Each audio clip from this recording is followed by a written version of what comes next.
Pessoal, antes de continuar, quero fazer o convite para todos vocês. É um projeto que a gente está iniciando aí muito bacana. É uma visão que eu tive de como preparar os seus filhos. Vocês que estão passando por momentos aí, filhos, que querem fazer medicina, nós vamos fazer um evento online gratuito, tá? Nos dias 2, 4, 5 de abril. O que eu vou falar lá? Eu vou falar desde os primeiros passos na orientação, nos desafios que os pais vão enfrentar, seja os pais, avós, pessoas que estão próximas aos aspirantes à jornada médica. Inclusive vai chamar Jornada Médica. Então eu vou falar desde o comecinho ali, como você vai preparando, até a fase de pré-vestibular, e durante a universidade e depois da universidade. Então, na minha experiência dos 22 anos de formado, como eu vejo isso de trás para frente, como eu quero ajudar todos vocês. Então, eu quero convidar vocês para essa jornada médica, vocês que têm interesse aí, é um evento online, gratuito,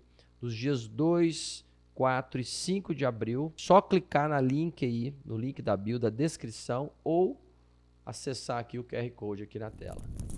E hoje nosso convidado é Périx Pires, diretor de ensino e criador do Medicina, um cursinho pré-vestibular de grande notoriedade em Goiânia, especialista em aprovações em medicina com mais de 1.000 alunos aprovados. Muito bem-vindo, meu amigo. Obrigado, é um prazer, doutor Bernardo. Estamos aqui para servir hoje. Muito obrigado, tá? Muito bem-vindo. Agradeço seu tempo. Eu sei que essa vida de professor tempo não tem, né? Uma das coisas que você tem é muito escasso, né? Sim. Queria começar aqui esse podcast, esse episódio, falando da história da medicina, né? De onde surgiu a ideia de empreender o ramo de educação com foco em vestibulares para medicina. Vou tentar resumir, porque a vida do empreendedor, se a gente for contar detalhes, vai o dia inteiro, né? Mas começou no meu ensino médio, né? No ensino médio, a escola que eu estudava ofereceu para que eu desse plantões de dúvidas, sabe aqueles plantões? Eu estudando no próprio ensino médio, dei plantões de dúvidas para os meus colegas. Aí, certo dia, eu não queria ser só um plantonista. Eu montei uma listinha, como se eu fosse um professor de verdade. E, por ironia do destino, nessa listinha tinha uma questão que caiu na prova do dia seguinte. Ou seja, os alunos acharam que eu adivinhei a prova. Certo. E, devido a isso, no próximo plantão, não foi plantão, foi aula, tinha 60 alunos. Ou seja, menino novo, com 15 anos, sala cheia, ficou motivado. E, entrando no empreendedorismo, eu comecei a ter propostas de alunos desses plantões para dar aula particular. Onde era algo que eu gostava, vi que poderia ser remunerado, eu comecei a entrar no mercado de aula particular já com 15 anos. Terminei o ensino médio, entrei na faculdade, pensei, não vou esperar formar para ficar nesse não, mas foi onde eu profissionalizei as aulas particulares. Fiz panfleto, completei porta de escola. É aquele início, né? Aquele início, eu mesmo panfletava, né? Pra você ter uma noção, tinha minha fotinha e eu tava lá panfletando, um aluno pegou, nossa, esse pérolas aqui é bom. Mas nem me conhecia, né? E eu lá já tentando esconder porque era eu o panfleteiro. Nesse início a gente tem vergonha. Hoje a gente não tem vergonha de nada, né? No ramo do empreendedorismo, né? Enfim, nem pode ter. Então, aí eu comecei com essas aulas particulares, profissionalizei em específicas, isso eu já estava com uns 19 anos, e eu precisava chamar a atenção das escolas. Uma pergunta, quando você entrou, o seu curso foi na universidade que você fez? Eu fiz engenharia civil. Engenharia civil. Perfeito. Por orgulho bobo. Fiz engenharia civil sem querer exercer a profissão, já com a intenção de dar aulas. Só que como eu era, entre aspas, um bom aluno, né? Licenciatura desvalorizada, então para mostrar que eu era bom, orgulho bobo mesmo, né? Fui fazer a engenharia civil, que era o segundo curso mais concorrido na época, depois de medicina. Era naquela época que ele estava hypado mesmo. Então fiz por isso engenharia civil, mas nunca exerci, né? Então aí entrei na faculdade com a intenção de entrar no mercado educacional o mais rápido possível. E eu saí do ensino médio ali, localizando uma falha das escolas, nunca reclamei, nunca fui de reclamar, mas aquilo estava na minha cabeça, que era simulados. Eu olhava, mas esse simulado aqui não simula a prova da UFG. Esse simulado aqui não simula o Enem. por que não eu criar uma empresa que terceiriza simulados para escolas? Aí foi onde eu criei a empresa, isso com 18, 19 anos. Que bacana. Bati de porta em porta. O povo acha que empreendedorismo é história de sucesso o tempo inteiro. Portas fechadas, alguns me atendiam, mas menino novo, né? Não tinha muita credibilidade. Nenhum aceitou a ideia. Aí foi onde eu pensei, e se eu chamar professores dessas escolas para serem elaboradores de questões do meu simulado? E por incrível que pareça, eu fui marcando reunião. Pra você ter uma noção, não tinha nem grana para reunir, nem padaria. Eu lembro como se fosse hoje. Eu fui com dinheiro em contato da Coca-Cola para oferecer para o professor. Mas, mesmo assim, eu consegui passar uma credibilidade, e esses professores, que muitos dão aula para mim hoje, né? São os meus empregados, aceitaram, e foi a troco de questões mesmo. Então a fotinha deles apareceram na minha divulgação sem custo para mim. Né? Só te interromper um pouquinho. Então a primeira ideia sua foi fazer provas, simulados. Isso.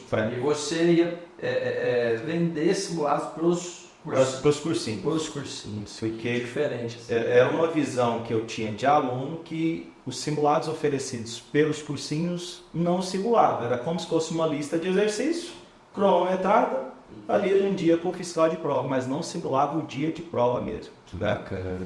E o nome desse simulado é Que Nem Enem. Que nem na época. Então, isso foi que ano? 2016. 2016. Então, era uma ideia minha que foi potencializada com a intenção de chamar a atenção das escolas. E realmente chamou. Porque eles pensaram, o cara tem uma equipe de professor, nem sabia quem era eu, nem sabia a minha idade, né? Eram uns 19 anos. Então ele vai colocar cursinho. Eu vou chamar para conhecer esse cara, ver qual que é a intenção dele. E foi nessa conversa onde eu saí ali com uma contratação para ministrar aulas de física dentro do quadro de professor da escola. Então foi sem querer. Foi bem intencional. Né? Eu precisava chamar a atenção das escolas, porque com 19 anos eu nunca seria contratado por um cursinho de setor goiano. Entendi. Né? Então chamei a atenção, teve as reuniões e 2 cursinhos na época me chamou e eu comecei a fazer parte do quadro professor de física desses cursinhos. Isso com 19, 20 anos. Eu até menti a minha idade na época para manter a credibilidade. Olha só. Me diz uma coisa, então, mas aí a ideia do simulado foi para frente. Você começou a fazer? Comecei. As mesmas escolas que me contratavam na época para ser professor, acho que elas tinham percebido que qualquer valor pegaria, porque eu estaria no mercado, barganhava a minha contratação como professor com a contratação do simulado. Então foi para frente. Eu interrompi ela em um determinado período, voltei há pouco tempo lá na empresa de simulado. Interrompi por quê? Porque os sistemas de ensino, na sua época, eu acho que era livro didático, né? Nem existia sistema de ensino. Não. Eram os livrão, os ingleses do Ramalho, do Anil Lopes. Isso mesmo. Hoje não, é algo mais comercial. Tem os sistemas de ensino. Aí eles perceberam essa falha do mercado também e passaram a entregar para as escolas também simulados. Aí como eles muito maiores, muito mais fortes, eu percebi que a energia que eu estava desdobrando para o simulado, eu poderia desdobrar para outra coisa, que no meu caso foram as específicas. Né? Aí foi onde eu pausei o projeto de simulado e investi minha energia nas específicas. Você ainda estava na universidade? Então, e estava na universidade ainda fazendo engenharia. Calma. Universidade. É importante falar para quem está assistindo que não tem como fazer as duas coisas bem feitas. Né? Como eu era obcecado pela educação, ainda sou, eu deixei para fazer bem feito a educação. Engenharia, pra você ter uma noção, como eu tinha facilidade de estudar, as coisas eu estudava ali em cima da hora para tirar nota, conseguia passar, passava tranquilamente. Mas faltava aula. Mas o fato de faltar aula faz a gente ter que estudar mais. É engraçado porque nessa idade sua, às vezes você já estava com 15 anos já planejando já o que você ia fazer. Então, você já planejou sua carreira, né, vamos dizer assim. Sim. Desde cedo, claro, às vezes estou um pouquinho... Não segue do jeito que a gente planeja, né? Mas você já, antes de entrar, você já estava pensando em tudo, né? Exatamente. E foi. Planejou e focou e foi. Até o curso de civil mesmo, né? Eu planejei fazer e não exercer. E não exercer. Não exercer. Bom, né? O que é? Eu estou obstinada, né? Parabéns. É vontade. Eu falo para os meus meninos, para os meus alunos, que a gente não precisa ser o melhor, mas a gente tem que ter a vontade de ser o melhor. Quando eu falei que eu era o melhor aluno, entre aspas, é porque eu não era de fato. Eu só queria ser o melhor aluno. Pra você ter uma noção, QI de recuperação já é matemática no meu nome. Mas eu nunca quis ficar. Aquilo ali foi um divisor de águas. Eu estudei muito mais matemática e fiquei bom em matemática. Né? Física, no 9º ano, por exemplo. Cheguei, você tem uma noção, eu vim para Goiânia para estudar, eu vim do Pará. Né? Como muitos alunos vêm de longe para estudar em Goiânia. Certo. E no 9º ano, eu vi pessoal com facilidade em física, e eu olhei numa dificuldade, virava a noite estudando, e mesmo assim tirava a nota para passar. O meu incentivo foi porque eu fiz uma Olimpíada de Física. Passei, entre aspas, na primeira fase. Eu lembro como se fosse hoje. Por que, entre aspas? Porque quem corrigia a prova para ir para a fase estadual era o próprio professor da escola. Faltou algumas pontuações ali. Eu sei que ele me deu essa pontuação para mim. Hoje eu agradeço ele. Né? Porque foi um incentivo. Então eu pensei, estou fazendo uma Olimpíada de Física, então tem que ser bom nesse negócio. Aí ali eu estudei física o tempo inteiro. Até então você não tinha essa paixão por exatas? Não. Eu admirava muito os professores. Entendi. Olhava eles muito bem gabaritados. Aí eu tinha essa admiração, mas paixão por exatas ainda não tinha. Você vê, então, essa história, né, de vida sua aí, você acha que tudo é treinável? Você, eu era fraco nisso, que é um treinamento, você fez aquela dedicação, isso é um treino, né? Isso serve para a vida inteira, outras coisas, um ponto fraco, e a gente vê muito, às vezes, dando desculpa mesmo, não dou conta de fazer isso, não dou conta de fazer aquilo. Eu falo até do meu filho, você não dá conta, então você vai dedicar mais a isso que você tem uma dificuldade. Bem. Você concorda? Como é que você seja para os seus alunos? Eu falo para os meus alunos que todo sucesso é treinado. A gente só fica bom em alguma coisa se a gente repetir essa coisa. Se a gente repetir essa coisa, é impossível a gente não ficar bom. Só que, hoje eu estudo um pouquinho de cérebro para poder instruir melhor os nossos alunos. E a premissa do cérebro é poupar gasto energético. Né? Então, ao invés de repetir e gastar muita energia repetindo para ficar bom naquilo, é muito mais fácil transferir a culpa. Né? Só que aí já o problema já vai ficando maior. Porque se a gente transfere a culpa para alguém que não é a gente, esse alguém não está interessado no nosso sucesso. Então, se a gente transferiu a culpa, aí que o nosso problema não vai ser resolvido. Então, a gente tem que entender, eu tenho que repetir mesmo, porque é só repetindo que eu tenho o sucesso. E jamais transferir culpa. A transferência de culpa está sempre associada a poupar um gasto energético do cérebro. Então, passo isso muito para os meus meninos. Mostrar para eles. Você chegou aqui, isso é ruim que? A primeira pergunta que eu faço. Qual que é o seu problema? Física, química, matemática, são os principais. Então, diante dessa pergunta eu falo, então esquece a aprovação de vestibular. Foca no problema. Porque a aprovação vestibular está lá na frente, está no futuro, a gente não consegue resolver. Se tem uma coisa que a gente consegue resolver, é o presente. Isso faz parte da gestão do tempo. Certo. Né? Então a gente tem que focar no presente, encarar o problema de frente e entender que é sempre que a gente conseguir resolver um problema que a gente vai ser colocado em outro nível. É uma mensagem muito clara que eu tenho que passar para os alunos. Então, assim, eu vou entrar aqui um pouquinho no seu método de ensino. Acho que a gente vai falar muitas vezes dessa maneira sua de conduzir, né, os alunos, tá? E você tem um único método de ensino, né? Eu queria que você falasse um pouquinho pra gente como é que funciona esse método lá no método de ensino. Tá. Vem toda dessa linha aí que a gente conversou e vem toda dessa linha de análise de desenvolvimento pessoal, né? Porque os meninos acham que só passar no vestibular e resolver a vida. Não. Eu costumo dizer que o cursinho é um treinamento para a vida. igual a gente está falando de repetir para ficar bom. O sucesso é treinado. Eles estão o tempo inteiro repetindo questões por questões. Só que esse repetir, como a gente já falou, consome muita energia do cérebro. É desgastante. Então, é onde a gente entende um pouquinho do cérebro e monta um método de ensino para que essa repetição se torne eficiente. Você que já passou por essa fase de estudante, lembra que é muito conteúdo. Sim. Então, se a gente mostra para o cérebro, inicialmente, uma vasta quantidade de conteúdo que é necessário absorver, o cérebro já vai gerar um bloqueio. De novo, com qual o objetivo? Poupar gasto energético. Então, o meu método de ensino começa aí.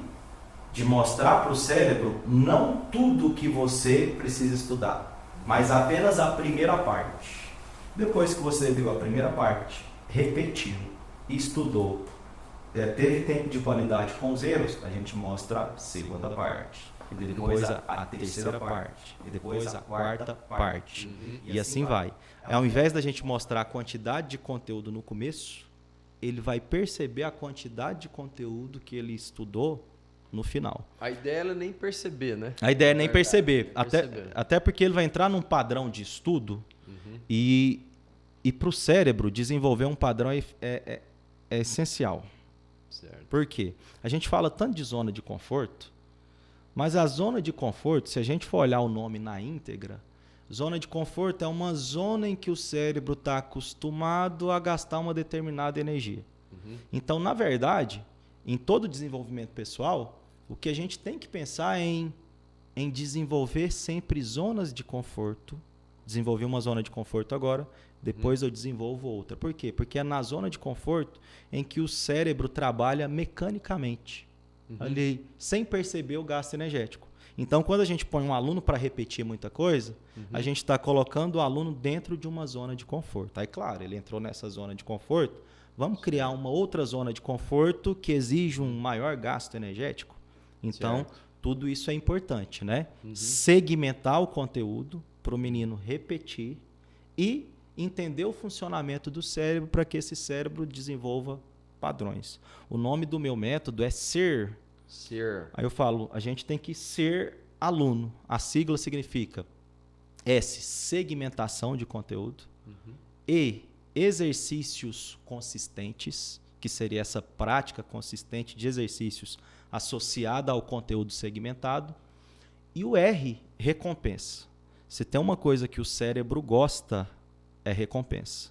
Porque tudo que é recompensado para o cérebro, ele começa a liberar a dopamina, né, que é o neurotransmissor do prazer.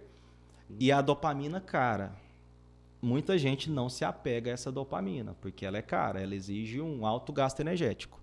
Nós somos suscetíveis a se apegar à dopamina barata. A dopamina barata seria aquela liberação facilmente. Né? Inclusive, ontem, numa live com os meus alunos, a gente acorda às 5 da manhã para iniciar o desenvolvimento pessoal, 5 da manhã. Eu ligo uma live e falo dessas coisas. Ontem, eu estava mostrando para eles que o nosso cérebro, ele monta quadros de imagens. Toda informação que chegou por meio dos olhos, ou por meio dos ouvidos, ou por meio de várias partes sensitivas do nosso corpo, o cérebro monta essa informação em quadros de imagens. Né? E a dopamina barata está associada a esse quadro de imagem pronto. Exemplo, a tela de celular. Entrega tudo muito pronto para você, é um quadro de imagem pronto. E aquilo é uma dose ali de distração, de subterfúgio. Para o cérebro é interessantíssimo. Liberou dopamina, você vai para outro quadro de imagem, mais dopamina barata. Ou seja, os nossos jovens atuais estão refém dessa dopamina barata que está atrapalhando o desenvolvimento pessoal. Se tem uma mensagem que a gente pode deixar para eles, é que a dopamina cara compensa e ela só vem por meio de resultados. E nunca a gente vai conquistar um alto resultado. Esse alto resultado que a gente tanto busca é o quê? É a soma de resultados gradativos, que são as repetições diárias nossas. Eu vejo isso na prática, né? Eu como cirurgião, faço uma cirurgia, às vezes uma cirurgia difícil, cirurgia foi uma maravilha, você ficava falando, nossa, mas ficou boa, né? Essa é a dopamina cara, né? Aquela semana eu faço um planejamento semanal, o que eu vou fazer durante a semana. Acabou a semana, eu falei, nossa, agora eu vou dar uma descansadinha aqui no sábado à tarde e tal, porque eu cumpri a minha missão, né? Eu acho que é a mesma coisa que você está querendo dizer aí da recompensa. Da recompensa, né? Pérez, você falou de um assunto aí, eu acho assim que eu até queria... Vocês são de uma geração mais nova, né? Eu estou fazendo já 22 anos já de formado em medicina. E na minha época que eu estudava, não tinha-se tanto de informações, não tinha muita distração. A gente está falando agora de celular, né? Por exemplo, que eu acho que é uma grande preocupação hoje dos pais, né? Com os filhos. Porque não tinha, né? Hoje o estudante está ali, aquele celular lá, ele está estudando, de repente ele pega o celular que você falou, olha, quando ele vê, ele já está meia hora, uma hora ali mexendo no celular, né? Passando Não rios, exige gasto energético. Exatamente. A recompensa barata e tal. Como que você educa lá os alunos perante isso aí? Como é que você ensina eles? Pode, não pode? Tem um horário?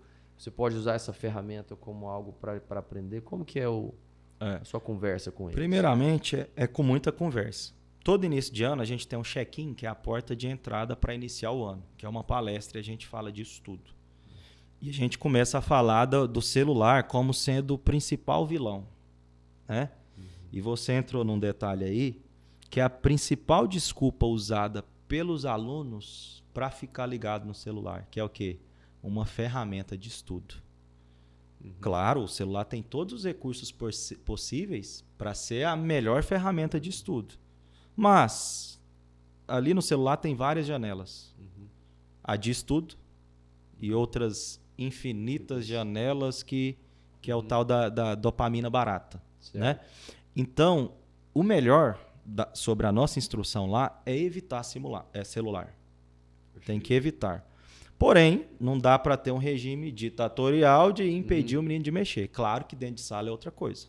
Dentro da sala de aula a gente tem nosso regulamento, mexer em celular, não está cumprindo com o desenrolar da aula do professor, a gente tem todo aquele regulamento, né, de advertência verbal, advertência escrita, suspensão, porque, infelizmente, apesar dos meninos estarem ali na transição de adolescência, juventude e adulto, o comportamento é de criança.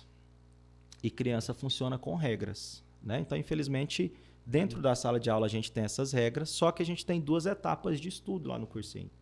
A parte da manhã, que é assistir a aula, e a parte da tarde, que é fundamentar a aula estudada, por meio de leitura e por meio de exercícios. Aí é onde essa parte da tarde exige muito do autoconhecimento do aluno para ele não ficar se apegando a celular. Na parte da tarde não tem como a gente ficar lá, larga o celular, para de mandar mensagem.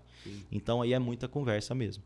E eu, nesse papel de mentor de estudo dos alunos, é onde eu fico analisando. Eu dou volta lá nas cabines de estudo para ver como está o estudo do aluno. Aí se eu dei 4 voltas, nessas 4 voltas o aluno está no celular, aí eu chamo para conversar. E de novo, não é uma conversa no sentido de punir o aluno. A minha conversa raramente vai ser no sentido de punir. É uma conversa no sentido de instruir.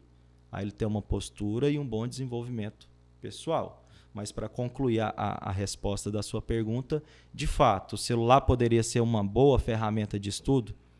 Poderia, mas não tem sido. Tem sido muito mais uma distração. Então, quanto mais evitar um celular, melhor.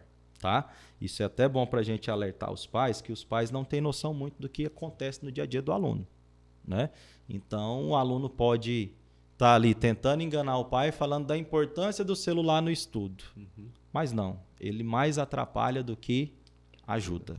Tá? Mas a gente tem infinitas ferramentas, infinitos aplicativos que são eficientes sim, ajudam demais. Inclusive eu instruo os meninos a usarem alguns. Tá? Bacana. Falando um pouquinho da medicina em si, né? Hoje o seu curso ele é focado para medicina. Isso. O nome já atrai alunos que querem medicina, né? Como é que você enxerga o futuro, né, da medicina hoje como profissão?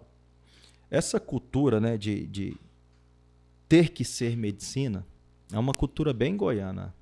Se a gente vai para fora, vai para São Paulo, vai para o Rio, né, que eu tenho mentorias lá, a gente não percebe essa cultura de ter que ser medicina. Os cursinhos, as escolas de lá, tratam os demais cursos do mesmo jeito. Certo. Então é uma cultura de Goiânia. Então dá para a gente responder dentro dessa nossa cultura de Goiânia. Como é cultural fazer medicina aqui em Goiânia, o número de alunos que querem medicina é cada vez maior. Paralelamente, a gente também tem um número maior de faculdades de medicina crescendo. Antigamente, acho que na sua época tinha o quê? Na minha época eu fiz vestibular em 95 para 96. Eu acho que só tinha federal. Só federal? Nem a PUC federal. tinha, né? Não tinha. Aí um pouquinho federal. Mais tarde ficou federal, PUC. A PUC veio muito tempo. Depois. Quanto tempo tem a PUC? Se eu não me engano, ela surgiu ali em 2006, curso de medicina, 2006, 2007. Em 2006 eu já tinha 4 anos de formado. Uhum. Entendeu? Então veio bem depois. Ou seja, por ter só uma opção, exigia muito mais do aluno. Né? E hoje a gente tem um leque de opções, e um leque de opções de particulares. Não tem nada contra particular, pelo contrário. As particulares oferecem uma estrutura muito boa e o aluno só vai ser um bom médico se ele entender que ele é o melhor e único recurso dele, né? Mas o fato da gente ter uma vasta opção de faculdades, e ainda assim, por ser particulares, o que acontece muito? A lista de chamada gira muito, porque às vezes o aluno não tem condição de pagar, né? Então vai girando e vai chamando alunos que não tiveram uma postura de estudante no cursinho, né? O aluno tem que entender que passou no vestibular não resolve a vida dele, porque eles enxergam o cursinho como se fosse uma punição, uma escravidão, certo. E não é. O cursinho faz parte do desenvolvimento pessoal do aluno. Se ele entendesse isso, ele entraria ou iria querer entrar numa faculdade depois de ter uma desenvoltura no seu estudo. Mas não é isso que está acontecendo. Por ter esse tanto de opções, de particulares e muitas chamadas, vai entrando muitos alunos despreparados. E quando eu falo despreparado, é aluno que não sabe nem matemática básica, para você ter uma noção. É aluno que não sabe o básico do ensino médio, né? Aí você pensa, na correria ali de passar nas provas da faculdade, você acha que o aluno vai desenvolver uma boa postura de estudante? A maioria não vai. Claro que pode ter uma virada de chave, né? Sabe que, assim, só complementando aqui, quando eu fiz, na época não tinha Enem, era vestibular, né? Eu fiz muito novo. Na sua época era VOF ainda a prova, né? Da federal? Primeira fase e a segunda discursiva. Uhum. Eu formei na Universidade Federal Fluminense. UFF. Fluminense, Aí o que acontece? Eu era muito, assim, hoje, né, olhando essa visão minha de hoje, né, para trás, eu não tive meus pais, meu pai é médico, né? E não tinha essa educação que você hoje está empregando lá no seu cursinho, que eu acho que é muito interessante, porque é uma criança ainda, né? Você fala, por mais que a pessoa, não, tá na jovialidade ali, mas ela não tem noção de carreira, plano de carreira, de futuro. Eu tenho certeza que a maioria dos pais não conversam com os filhos sobre isso aí. E não, por exemplo, ninguém conversou comigo. Eu fui descobrindo aos poucos. Quando eu vi, eu estava na universidade lá. No começo, eu não sabia nem o que era ser médico, nada, não tinha a mínima noção. Eu fui aprendendo. Então, hoje, o que eu falo para os meus filhos é o que você está fazendo no seu cursinho. Para os alunos. Né? Eu faço toda a experiência que eu tive, o que faria de diferente né, durante essa carreira. Eu acho isso fundamental. Igual você falou, nós preparamos para a vida, nós não preparamos para passar no Enem. Exatamente. Disso. E é verdade, ali é só o primeiro passo. Né? Até porque, se o aluno não entender isso, depois que ele passa no vestibular, o problema é muito maior. Muito maior. E até hoje, né? São poucos os pais que têm essa postura e você deve ter essa porque passou por esse momento, né? De treinar os filhos. É o que eu falo, treinamento de filhos.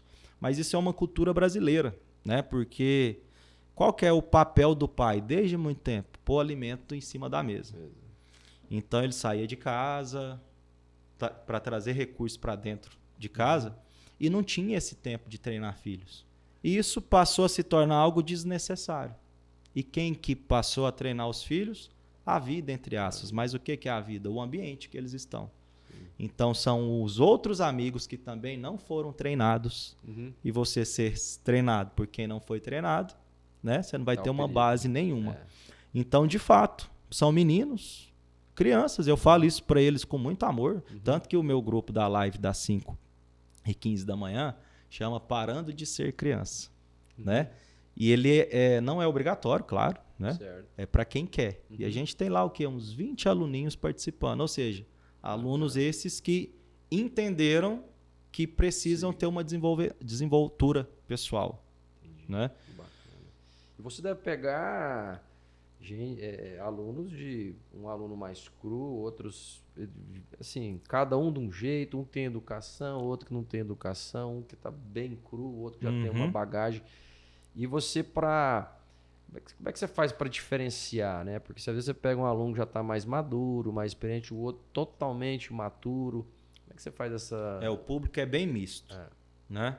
Não dá para a gente selecionar isso na matrícula, então o público vai continuar sendo misto. Na entrevista, todos os alunos nossos passam por uma entrevista comigo. Eu preciso conhecer todos que estão entrando. Na entrevista, ali pelo comportamento, pelas perguntas que eu faço, eu já faço um bom filtro de quem é imaturo, quem já está com a base boa, quem está ali na média, que se a gente pegar no pé, ele vai conseguir ser aprovado. Então, esse filtro eu faço no momento da entrevista. Durante as aulas, quando inicia o ano, aí a única coisa que a gente tem que fazer dentro de sala de aula é não deixar que o imaturo atrapalhe o maduro. Então, a gente faz o filtro, coloca todo mundo para dentro. Temos as regras para que um não atrapalhe o outro e temos o tratamento individual para tornar esse aluno imaturo maduro, coisa que não é fácil. Não é da noite para o dia. Claro. Né? Então, chega muito aluno que acabou de sair do 3º ano, que não sabe o que quer, só quer passar no vestibular. Né? Inclusive, a minha vontade era, na hora que eu recebesse esse aluno de 3º ano, falar para ele: o que você acha da gente montar um projeto de preparação para 2 anos de estudo? Você acha que ele vai querer? Não vai. Jamais. Porque ele quer passar a todo custo. Mas 2 anos seriam necessários. Se ele tivesse essa cabeça, eu ia montar um plano de estudo para ele de 1 ano, priorizando algumas coisas. E o 2º ano seria lapidando essas coisas. Mas eu nem comento isso. Porque eu sei que ele não quer isso. Ele quer passar no meio do ano agora. Mesmo sem bagagem. Então é onde os 2 anos que eu iria propor para o aluno pode se tornar 3, 4, 5 anos facilmente. Por quê? Porque ele quer do jeito dele, não tem base nenhuma, estuda do jeito dele. O 1º ano vai ser jogado no lixo. O 2º é quando ele começa a entender o que está acontecendo ali. E o 3º é quando ele começa a ter postura de estudante de verdade. Então, se ele tivesse uma cabeça para deixar eu organizar esse plano de estudo para 2 anos, aí sim era uma aprovação garantida. Né? Mas é um trabalho cultural que dá para ir fazendo aos poucos. Bacana. Na sua experiência, Périx, qual a maior dificuldade para impedir um jovem, um aluno lá, ser aprovado no curso de medicina? Tá, pergunta boa. O que atrapalha essa aprovação? Isto.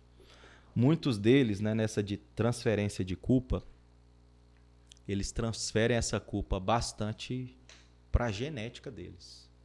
Fulano passou porque é inteligente. Logo, eu não sou inteligente, eu vou demorar mais para passar. Mas eu falo para eles, não, tem uma coisa muito mais influenciadora do que a genética, que é o quê? Que é a mesa que o aluno senta.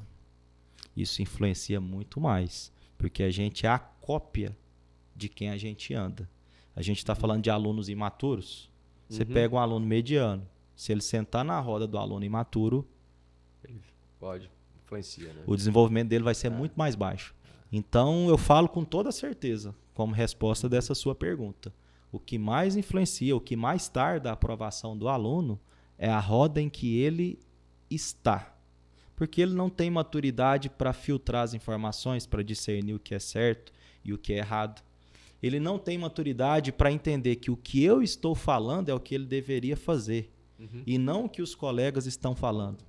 Só que tem aquela diferença, né, do gasto de energia. Eu estou falando coisas que vai exigir um gasto energético muito grande do aluno. Os amigos não, pelo contrário. Estão falando coisas que vai só o quê? Dissipar a energia do aluno. Então ele se apega a isso. Aí é onde ele tem que passar por 1, 2, 3 anos apenas para amadurecer e entender qual que é o caminho correto. Isso você está falando, lá dentro lá do cursinho, você consegue ainda ter, né, mapear isso aí, né? E quando é fora, né, do cursinho, quando você já não dali, que você não tem esse controle, como que ali como você tem uma pista, um sinal disso aí? Na minha postura de mentor, lá dentro eu vou mapeando. Ó, sai dessa roda, você tem potencial de passar esse ano. Vamos procurar aquela roda ali, ó, que já sabe o que quer. Lá dentro eu tenho isso. Mas nessa mesma conversa, eu tenho muita liberdade com os meus alunos. Tem dia de atendimento meu que o aluno fica 2, 3 horas conversando comigo. Aí é onde ele consegue falar até do que acontece fora do cursinho. Fala dos tipos de amigos e, claro, eu vou perguntando, deixando ele à vontade para falar. E eu tento dar instruções até fora do cursinho. Mas é onde a gente não tem controle. É onde o pai não tem controle. Né? O pai está criando o filho de um jeito em casa e fora de casa o menino tem 10 amigos que está criando de outro jeito. Então quem mais vai ter influência? E às vezes tem um adendozinho aí, às vezes o pai também não dá a educação que... Às vezes o pai nem dá essa assistência. Dá assistência. Se dando essa assistência é difícil, né? Porque o pai é só um. Né? O pai, a mãe é só um. Fora, tem 10, 20 meninos propondo coisas legais, entre aspas, né? Essas coisas legais, entre aspas, o termo dos jovens é o quê? Aproveitar a vida. Mal sabem eles que aproveitar a vida é você aproveitar a fase da sua vida que você tem mais energia para investir em você mesmo, para ter compromisso consigo mesmo. E isso eu falo muito com eles. Agora eu vou perguntar o contrário aqui. Os alunos que são aprovados em medicina, essa turminha aí, tem algum ponto que você vê em comum entre essa turminha que é aprovada aí? Na primeira, isso eu falo até na primeira palestra nossa lá. Nas primeiras semanas de aula, a gente bate o olho e sabe quem que vai ser aprovado naquele ano. Que já está com a postura pronta. Claro, pode acontecer coisas... Mesmo sem saber a parte de conhecimento técnico. Mesmo sem saber o conhecimento técnico. Pela postura do aluno. Aí é onde, com simulados e mais simulados, a gente vai ver, né? De fato, a minha percepção é verdadeira. Mas a gente bate o olho e sabe quem tem chance de passar naquele ano. Pela postura, pela frequência emitida pelo aluno. Né? Tal dia, esses dias para trás, chegou na minha caixinha de pergunta. Vocês, professores, julgam os alunos que vão passar ou não? Eu respondi com toda seriedade. Não, a gente não julga, a gente tem certeza quem vai passar e quem não vai. Justamente pela postura, pelas pessoas que atraem esses alunos, né? Eu costumo dizer que a gente atrai aquilo que a gente é. Então, é muito fácil decifrar alguém olhando para a roda daquela pessoa. Então, tem esse olhar muito clínico. Entendi. Chegou, eu já sei, esse tem chance de passar. Aquele ali está muito suscetível a entrar numa roda de quem não tem compromisso. Então, deixa eu cuidar dele. Agora, aquela roda está totalmente imatura. Deixa eu falar de maturidade para eles. É o meu primeiro contato. Tento. Se eu vejo que eles não querem se apegar a essa minha instrução, eu também não vou gastar a minha energia com quem não quer gerar mudança. Então, essa é uma postura minha. Eu vou gastar energia com quem realmente está ali tendo compromisso consigo mesmo. Porque se o próprio aluno não tem compromisso com ele mesmo, por que eu deveria ter? Né? Mas eu não deixo esse aluno que não tem compromisso atrapalhar quem tem. E você consegue, esses alunos que você vê que, né, é questão da maturidade, né, da rodinha ali de influência, você chega a contactar os pais, conversar com os pais, vem cá, tô querendo ajudar, tá difícil e tal. Eu não sei, às vezes, onde que tá o ponto, né, o viés aqui da questão. Tem essa conversa com os pais? Eu tenho a intenção de fazer uma palestra do jeito que eu faço inicialmente para os alunos, para os pais, que é o que a gente chama de check-in. Ainda não implementei isso. Porque se a gente faz essa palestra, a gente começa a ter uma abertura na conversa com os pais. Como a gente não faz, essa abertura não tem. Por que eu falo o fato de não ter essa abertura? É porque como o pai não conhece muito do que rola dentro de uma preparação para o vestibular, o pai acredita muito no que o filho fala. Então, se eu chamo um pai para conversar e falar, seu filho está com essa postura, tem chance. Não. O pai acredita no filho, tá? Infelizmente, tá?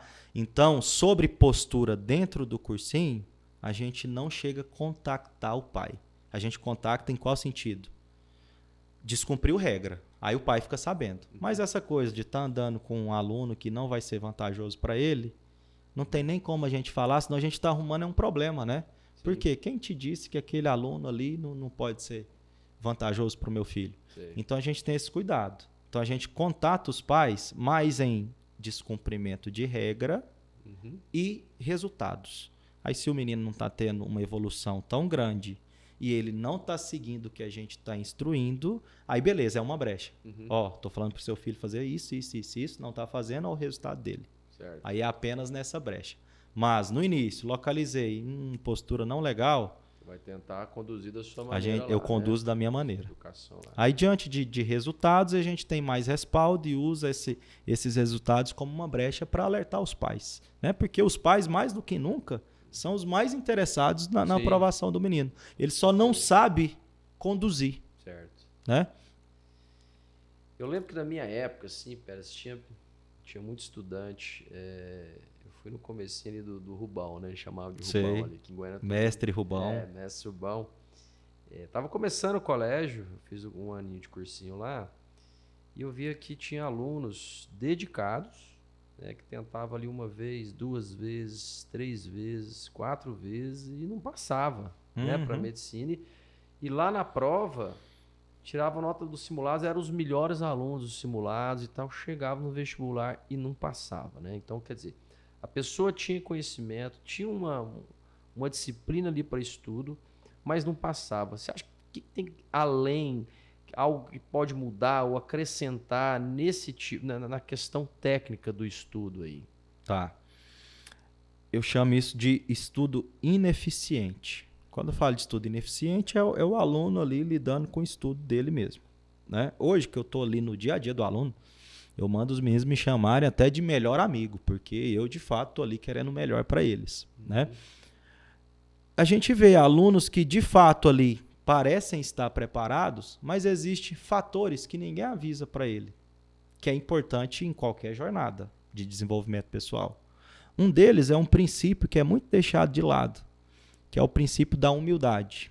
E muita gente não sabe o que é esse princípio. Às vezes só o fato do cara ser de boa na dele, calado, humilde. Não, humilde é quem não se coloca na posição de aprender. Né? Então o aluno às vezes até tem uma base boa de conteúdo, mas na hora de fazer um exercício ali, ele não tem a melhor técnica para que aquela resolução seja rápida, por exemplo. Tá? Falando mais da sua época, né? Que seria o estudo eficiente. Então, existem alguns fatores ali, detalhes, que não tem nem muito a ver com a postura dele de estudante, mas como ele lida com a preparação dele. Né? Que seria buscar um estudo eficiente e entender que se ele está ali no cursinho, é porque ele está errando ainda. E buscar entender qual que é o erro maior, que às vezes não é um erro em física, não é um erro em matemática. Às vezes é o jeito que ele lida com a prova. Né? Trazendo para os tempos atuais, além desses fatores que eu estou falando, existe o fator emocional. Claro que na época também existia, só não era vindo a público igual hoje, mas hoje o fator emocional também tarda muito ele. De novo, por quê? Porque o aluno fica muito naquela vontade de passar logo e não enxerga o cursinho como parte do desenvolvimento pessoal dele. Se ele tivesse uma mente ali que entendesse que o cursinho é uma vantagem para ele, que está moldando ele para ser um bom aluno na faculdade, para ser um bom profissional, às vezes seria mais leve, né? E ele conseguiria administrar mais o emocional dele, tá? Mas são coisinhas que eu estou falando Mas esses 3, 4, 5 anos de cursinho, que sempre existiu, né? É bom deixar claro para os meninos que isso não é novo, sempre existiu. Sempre. Claro que não tem vaga para todo mundo, mas é uma coisa também que faz parte de um ciclo. Ciclo esse que a causa dele é o estudo não eficiente, igual eu falei. O que é o ciclo? Os ciclos são de 4 anos. É o menino que entra imaturo, não sabe como que é um cursinho. Na época sua, não tinha método de estudo, por exemplo. Jogavam os livros no seu colo, estudava, boas aulas com bons professores, e você se virava. Era assim. Isso. E o aluno, ele acaba que ainda continua do mesmo jeito atualmente. Ele, diante daquele tanto de aula, diante daquele tanto de material, ele não sabe administrar aquele material, sem contar a imaturidade dele no primeiro ano. Ou seja, é um primeiro ano que ele mal entende como que funciona a preparação para o vestibular. No segundo ano, ele tem a noção, né? Ele tem a noção de como funciona. Aí é onde ele aprendeu física naquele ano, mas não aprendeu as outras necessárias, por exemplo. Aí chega no terceiro ano de cursinho, ele já tem uma visão melhor da coisa. Aí é onde é um desenvolvimento que ele quase passa, e pode ser que passe. Mas se ele quase passou no terceiro ano, aí é certeza que ele vai passar no quarto ano de cursinho. Então ele entrou num ciclo. Ciclo esse que o aluno tem que ficar de olho aberto. Por quê? Porque geralmente os cursinhos que tem muitos alunos, eles contam com esse ciclo. Você pega ali 500 alunos, já tem aluno no quarto, no terceiro, no segundo e no primeiro ano de cursinho. Os do quarto tá passando. Para que o cursinho vai preocupar com o primeiro ano de cursinho de quem está chegando? Deixa ele entrar nesse ciclo e aprender sozinho. Lá no nosso cursinho, no caso, como o nosso espaço amostral é pequeno, a gente trabalha com cerca de 100 alunos, eu não posso contar com esse espaço amostral. Aí é onde eu entro na minha posição de mentor e fico no dia a dia do aluno, alertando ele o tempo inteiro dessas coisinhas que a gente comentou aqui, até inclusive estado emocional. Né? Eu consigo perceber se o aluno ali está numa crise emocional, está oscilando emocionalmente, e tento alertar para ele buscar ajuda naquele sentido. Então eu estou ali presente o tempo inteiro para alertar, porque eu não posso contar com esse ciclo de 4 anos. Tá? Então geralmente os nossos alunos ali estão gastando 2 anos para ser aprovado. Né? Já que a gente entrou nesse assunto, esse ano a gente teve um destaque de uma aluna nossa ali que ficou entre os 4 primeiros colocados na UFG.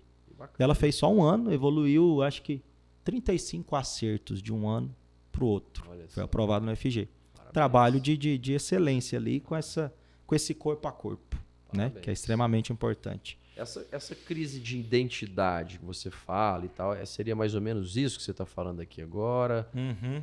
Você bate muito nessa tecla, né? A que você refere essa crise de identidade? A crise de identidade, dá para marcar um podcast só para a gente falar disso. Né? Porque hoje eu remeto essa crise de identidade com uma desconexão com a origem. Né? O aluno não sabe do porquê que ele está nesse mundo. Não tem um propósito muito bem definido e ele acha que o objetivo dele nesse mundo é só ser médico. Não ter nenhum trabalho com pessoas, por exemplo. Então, a crise de identidade começa com essa desconexão com a origem. Desconexão essa que ela inicia ali quando o pai tenta achar uma utilidade para o filho, com aquela simples pergunta, né? O que você quer ser quando crescer? Aí o filho começa a achar que ele está ali para ser o quê? Um profissional apenas. Né? E ele passa a vida inteira em busca dessa profissão, sendo que o nosso propósito como humano na Terra vai muito além disso. Né? Ao invés de ficar falando propósito, porque meus alunos não entendem isso, eles confundem mais com objetivo. Certo. Né? Eu falo, toda vez que eu falar propósito, pense em por que você nasceu. Mas não é pesado? Aí eu até brinco, você nasceu para dar custo para o governo ou para ajudar o governo? Sim. Como que a gente ajudaria o governo? Entre aspas, servindo pessoas. Certo. Então eu tento amenizar essa crise de identidade que tem a ver com essa desconexão com o propósito, falando, todo mundo deveria entender que o propósito dele é servir pessoas. Aí dá para servir pessoas como médico? Claro. dá para servir pessoas como advogado, como bombeiro, como policial, o tempo inteiro. Então, se a gente tem isso muito bem claro, a gente ameniza essas crises de identidade. Claro que não é simples assim, né? Tem vários gatilhos que acionam essas crises de identidades. Mas ela tem muito a ver do porquê que a gente está nesse mundo.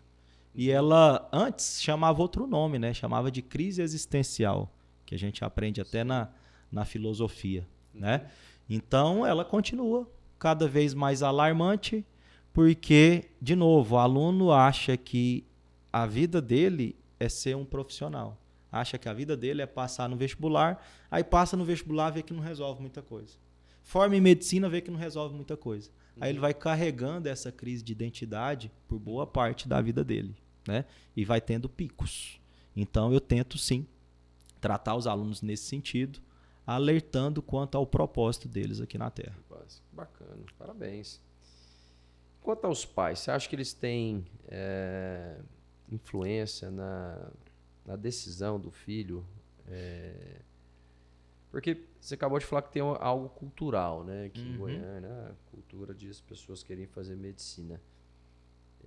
Você acha que o porquê? Eu não entendo o porquê disso, né? O porquê disso.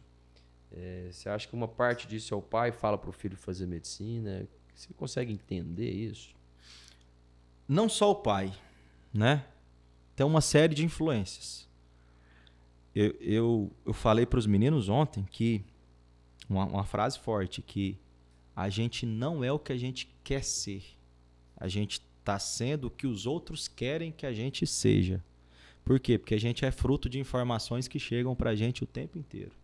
Né? Aí essas informações vêm dos pais, em menor parte, porque a convivência com os pais geralmente é menor, porque o menino fica na escola o dia inteiro. Amigos é onde vai começando ele a entrar no meio cultural. A coisa mais comum. A gente sempre recebe um aluno ou outro lá, apesar do nome ser Média Ensina, que não quer medicina. A coisa mais comum, ele fez o primeiro ano de cursinho, no segundo ano de cursinho ele está pensando em fazer medicina. Então, os pais têm um poder de influência? Tem. Mas quem tem mais influência é os amigos. Eu acho que o poder de influência dos pais, quando ele bate muito na tecla para o aluno fazer medicina, é para o filho dele seguir um sonho que ele não conseguiu realizar no passado. Então, acho que a influência do pai passa a ser maior nesse sentido, na realização de um sonho que ele não conseguiu no passado. Certo. Mas não só os pais têm essa influência, o meio inteiro. Tá? Eu oriento aqui para você lá em casa, acho que eu falei para você nos bastidores, eu tô com uma filha, né? Lá em casa, assim, você tem meu pai, que é médico, queira ou não queira ser influenciado, né? Mas ele nunca falou para eu fazer medicina. Tá? Já minha filha, ela tá com 17 anos, está fazendo prova agora. Eu já meio que... Eu não falei para ela fazer medicina, mas ela vê minha empolgação, ela vê que eu gosto, meu dia a dia. Mas já dou algumas orientações para ela, não só nessa fase, né? Nessa fase de pré-vestibular, como que você já faz lá no seu colégio. Né? Eu falo, filho, isso aqui é o primeiro passo. Exatamente como você falou, né? Tá preparando para a vida, vai vir à universidade. E como é a absorção dela? Ela te ouve perfeitamente? Ela é engraçada, ela é madura nesse ponto. Minha filha, a gente falar do filho é suspeito, mas ela é diferente. O meu outro filho, que é mais novo, já não é tão... Na idade dele, ela já são totalmente diferentes, né? Mas ela tem esse foco, essa maturidade, ela quer trabalhar com o médico e tal. Mas eu já oriento ele desde cedo, né? Eu sempre falo, filha, calma, você está ansiosa, você faz sua parte, você é uma menina focada, você é uma menina estudiosa, você tira notas boas, tem tudo para dar certo. É o que você falou, não, a gente mapeia e esse vai dar certo. Você não tem obrigação, fala exatamente, se você não passar agora, não tem problema. Daqui a pouco você vai passar. E mesmo com essas conversas, ela se demonstra ansiosa em vários momentos. Ansiosa, com certeza, em vários momentos, né? Então, assim, eu tento passar essa calma para ela, né? Assim, não, filho, calma, o papai passou por isso e tal, eu sei como que funciona essa ansiedade, tem que tentar controlar, porque vão vir outros momentos até mais difíceis, mais desafiadores que agora que você está passando, né? Então, eu acho isso de suma importância que você faz lá no seu Med Ensina, porque você está fazendo um papel do que eu faço como pai. Isso. Né? E na maioria das vezes, eu perguntei se sua filha te ouvia, né, se ela realmente demonstra atenção nas suas instruções, porque na maioria das vezes o pai fala a mesma coisa que eu, mas o filho dá mais ouvido para alguém de fora. Sim.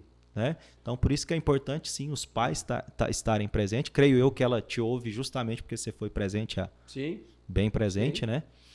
É importante, sim, os pais darem essas instruções e também, né, ter gente de fora compromissado com isso, que é a minoria, né? E mesmo com essas instruções, eu acho que os alunos se demonstram ansiosos em vários momentos, porque naquela ânsia de ser alguém e junto com essa ânsia de ser alguém, comparar com algum aluno que já é alguém. Entendi. Né? Então, eu acho que é o que aguça a ansiedade deles, de ver gente sendo aprovada ali o tempo inteiro, né?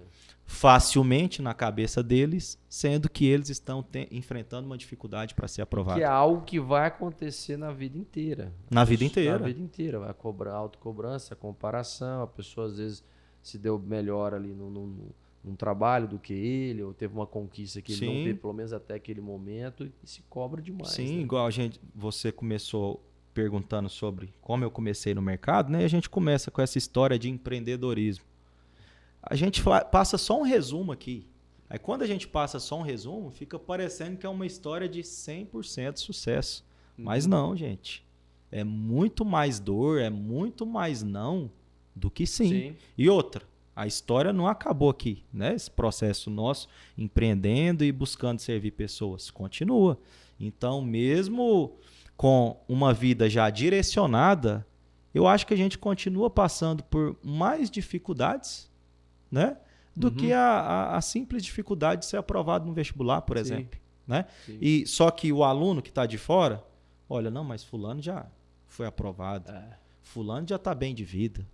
E acha que só pelo fato da pessoa apresentar ter uma vida boa, ela não passa por dificuldades. Mas é bom deixar muito bem claro que a dificuldade nunca vai largar a gente. Bacana.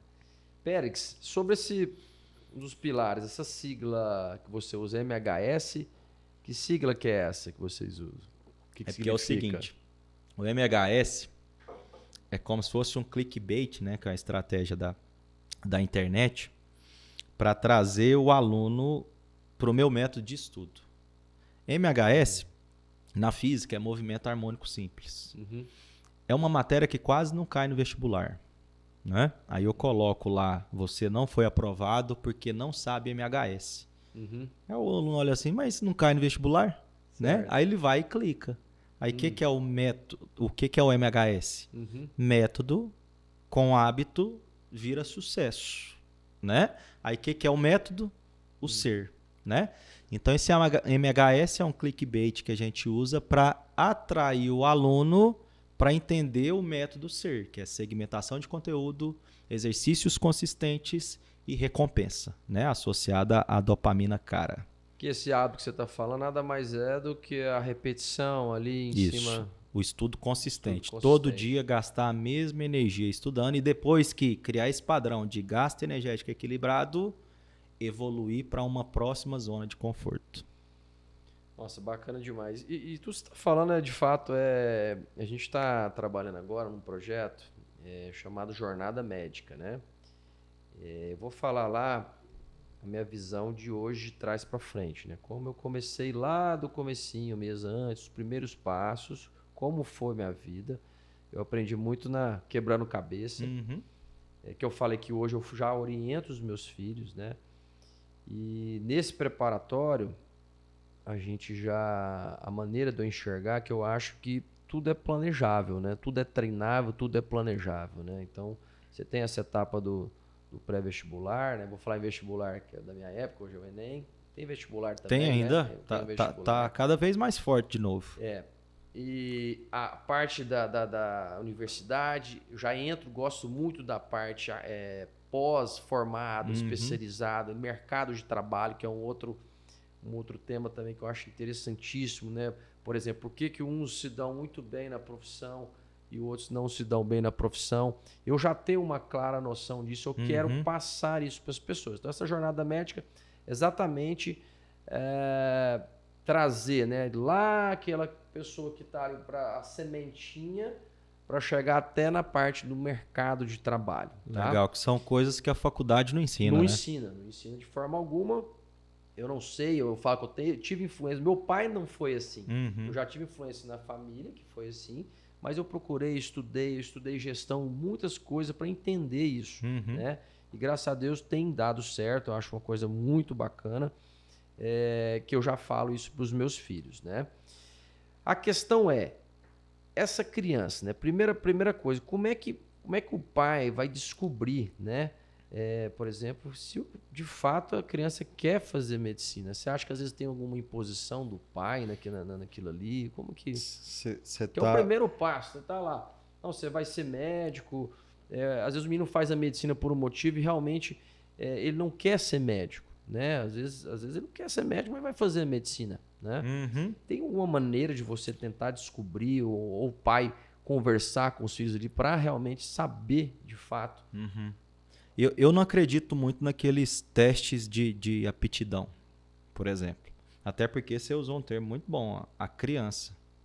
A criança não sabe nem a hora que ela está com fome direito, né? Então, uma escolha certa, madura sobre fazer medicina ou não, eu acho muito raro ela vir de um aluno do terceiro ano, por exemplo. É raro, mas existem alunos que já se familiarizaram com a profissão facilmente. Por exemplo, você que é médico, sua filha está dentro da sua rotina, é muito mais fácil ela de fato ter uma decisão certeira de que quer medicina. Ou não também. Né? Não quero a rotina do meu pai de jeito nenhum. Tem que ralar. Tem que ralar, tô fora disso. Então, eu não acredito assim esse menino nasceu para ser médico. Não, eu acredito que com o desenvolvimento ali de maturidade, responsabilidade, entendendo de fato o que é a vida, o propósito de como servir pessoas, aí sim ele faz uma escolha madura. Uma das coisas mais comuns hoje é aluno que fez um determinado curso, ficou ali 2 anos fazendo, e lá matricular para fazer cursinho com a gente. Por exemplo, fez engenharia, eu já tive isso, alunos que fizeram engenharia e voltou para fazer cursinho para tentar medicina. Entendi. Pode ser que agora ele está com uma decisão correta? Pode, que ele entendeu. Mas pode ser ainda que ele ainda está arriscando na medicina, né? Então é por isso essa importância de pensar passar para o menino. Hoje eu não tenho ensino médio, é só cursinho. Se eu colocar o ensino médio, é para falar desde o ensino médio, até mesmo desde o fundamental, ali, o 9º ano, por exemplo, da importância de um desenvolvimento pessoal com responsabilidade. Aí sim eu acho que se torna mais fácil o aluno, claro, junto com a comunidade, com os pais, tomar uma decisão mais certeira do que fazer ali no pós-terceiro ano. Hoje, do jeito que está, eu acredito que essa decisão não é certa, né? Depende muito do meio. Aí, claro, dependendo do meio, a decisão pode ser mais certeira. Eu tô achando que vai nascer aí fora do cursinho esse preparatório aí, seu aí, né? Você não falou nada não, mas tenho certeza que você já está percebendo aí, né? Alguma coisa parecida? Com certeza, com certeza. A maneira como você faz educação não só para o vestibular, como pessoa, como tudo. Isso é difícil você ver isso no cursinho. Eu não tive isso. Né? E você moldando ali a pessoa desde lá, antes de chegar nessa fase do cursinho, já vai chegar para você bem mais fácil. Então, eu tenho certeza que esse projeto já deve estar engatilhado aí, que você não precisa contar agora, mas daqui logo um dia eu tô te chamando de novo para a gente falar disso aí. E qual conselho você daria para um pai, né, que quer começar a preparar o seu filho na carreira de medicina? Para passar para medicina, no caso. Eu digo não só passar, na carreira. Passar para frente, a vida dele ali, né? O propósito dele como médico, como você falou aí. Primeira coisa, né? Entender que a medicina é trato com pessoas o tempo inteiro. Então, de novo, igual na sua jornada médica, você vai ensinar coisas que a faculdade não ensinou. Eu acho que o pai deveria instruir os alunos, os filhos, no caso, de coisas que o ensino médio, que a escola não ensinou. Né? E eu me apego muito aos princípios norteadores de um relacionamento social saudável, que a medicina vai exigir isso, né? Inclusive, o bom médico não é aquele que formou numa boa faculdade apenas. É aquele que, claro, teve uma boa base dentro da sua faculdade, mas que tem um bom trato com o paciente. Sim, com certeza. Bom trato esse que a faculdade não vai ensinar.